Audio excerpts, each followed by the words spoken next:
Po 20 latach oczekiwania i 30 meltdownach na Twitterze w końcu dostaliśmy teaser Snezhnai. Hej, z tej strony Netsi, a to kolejny kwartalny film na tym kanale. Niestety będzie trochę słyszalne echo. Zanim przejdę do omówienia samego teaseru, to pokrótce wyjaśnię historię Snezhnai. Najstarszym znanym przez nas wydarzeniem jest podbicie grup Devili przez Monomaka, czyli dzisiaj znanego nam Białego Cara, które wcześniej służyły królowi Wolkodlaków Mstislavowi, co miało miejsce prawdopodobnie 3104 lata temu. Znamy tę datę, ponieważ w Snezhnai kalendarz podzielony jest na cykle, gdzie każdy cykl trwa prawdopodobnie 7 lat. 3 lata później Mstislav oskarżył Monomaka o zerwanie traktatu pokojowego i zażądał 10-letniego trybutu. Monomak oczywiście na to nie przystał, co rok później doprowadziło do wybuchu wojny i ataku wojsk Mstislava na Kitesh, ówczesną stolicę państwa Monomaka. W skład wojsk Mstislava wchodziły m.in. zastępy Wolkodlaków posiadających cechy wołów, wilków oraz wodne nimfy. Ich wodzami byli kolejno Skoldyryt, Seriviki i Wodianoi. Głównym dowódcą całej armii był natomiast sam Mstislav. Ten podczas ostatniej bitwy próbował użyć mocy Abyssu, jednak zanim to zrobił, Monomak przeszył jego głowę włócznią, a następnie zabił Skoldryta i Wodianoja, pozwalając uciec jedynie Serivikowi. Po tym wydarzeniu Monomak okusił się carem, uzyskując przydomek Białego Cara. Przenosząc się szybko do wydarzeń 500 lat temu, Monomak zmarł, a nową carysą została Anastazja Fiodorowna Snezhnaja. Nie została ona jednak zaakceptowana przez większość fej, a mieszkańcy portu Bielowodje ogłosili samorządność, co zapoczątkowało rebelię przeciwko niej klanów Drawogorie, Volkovan i Cimareka. Rebelia została jednak stłumiona rok później, mieszkańcy portu Bielowodje samoistnie się poddali, a Anastazja odebrała rebeliantom tytuły książąt. Po jakimś czasie ogłosiła także, że odbierze tytuły szlacheckie wszystkim fej, nie odbierając im jednak przywilejów. Oczywiście odebrała im kilka lat później. Po odebraniu tytułów książęcych mianowała na majora Śnieżnogradu Iwanownę, a nowe prawa zaczęto ustanawiać na wiecach. Wtedy też stworzyła Fatui oraz wybudowała fortecę Glupow.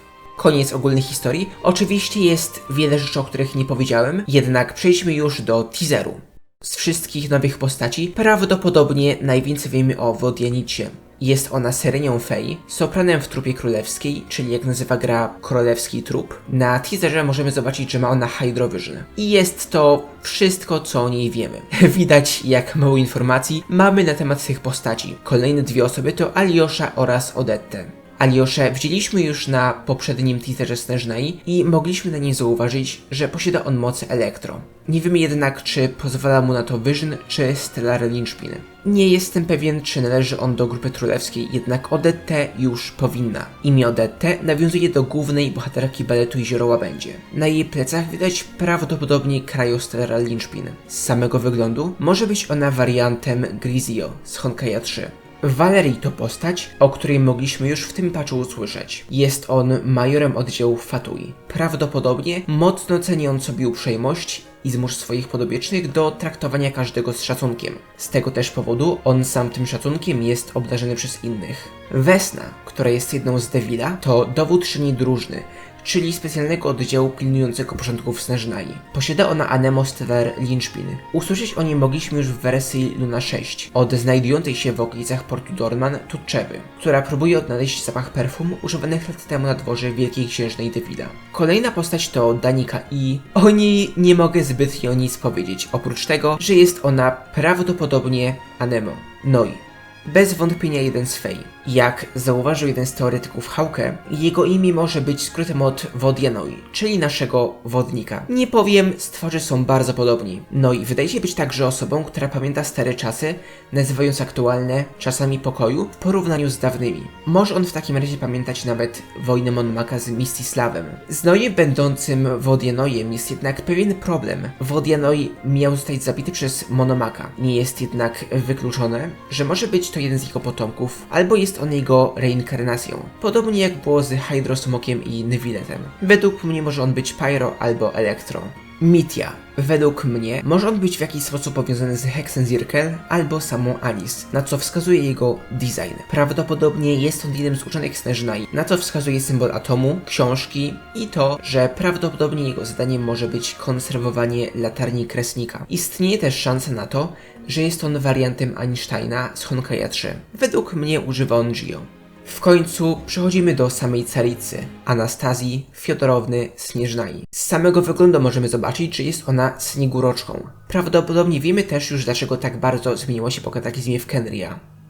Albo miała ona syna, będącego pół fej, pół Kenriańczykiem. A jak wiemy, po kataklizmie wszyscy Kenriańczycy nieczystej krwi zostali przemienieni w Hiliczurle. Z tego powodu możemy założyć, że ten sam los spotkał syna Any. Być może to jest właśnie jej cel, przez które zbiera Gnosis znajdujący się w tej wadzie. Od dawna istniały teorie o tym, że próbuje ona wskrzesić trzeciego Descendera, z którego Gnosis powstały i którym może być legendarny Ajax. A jak wiemy z Ballad of the Fjords, Ajax miał zakochać się w pewnej Śniegóroczce. Według mnie tą Śniegóroczką jest właśnie Anastazja. Tak samo jak osobą, którą w teaserze Ronowa oderwała od zdjęcia, jest trzeci Descender, Ajax. Jak wiemy, informacji o Descenderach nie jest, albo lepiej teraz powiedzieć, nie była zapisywana w Irminsul, dlatego bogowie nie są w stanie też wymazać o nich wspomnień. Dlatego też Ana może chcieć wskrzesić Ajaxa, by używając mocy Descendera, nadpisać zasady Teivatu i przywrócić w jakiś sposób swojego syna.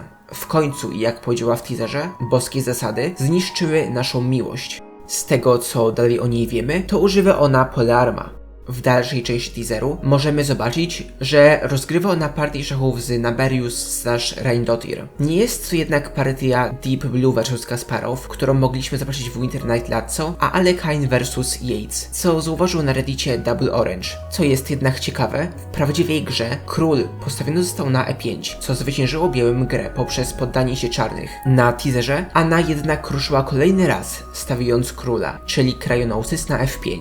Mamy tutaj dwa pytania. Dlaczego Celestia nie poddała się, widząc, że nie mają szans na wygraną, oraz czemu Ana wykonała kolejny ruch, nie czekając na Celestię?